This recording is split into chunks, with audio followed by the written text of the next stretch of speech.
Bakit ang dami tao rito? Hala, labas kayo riyan! Mga kamag-anak lang ang kailangan dito. Gagawin niyo pang isang bayan tong emergency room? The over 110 home BP. Kailangan ma-confine natin siya para maobserbahan. Kailangan mag-deposito kayo. Magkano pong deposito? 1.5. Pwede. Hindi tayo pwede magtawaran dito. Ospital ito, hindi palengke. Tanggapin na ho niyo to. Baka kung ano pang mangyari sa kapatid ko. Akong pakialam.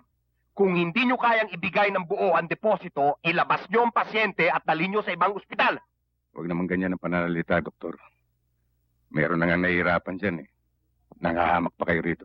Hindi ba kayo nakakaintindi? May patakaran kami sa ospital na ito.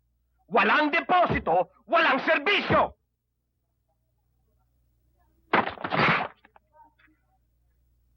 Ilang deposito ang gusto mo? Gago!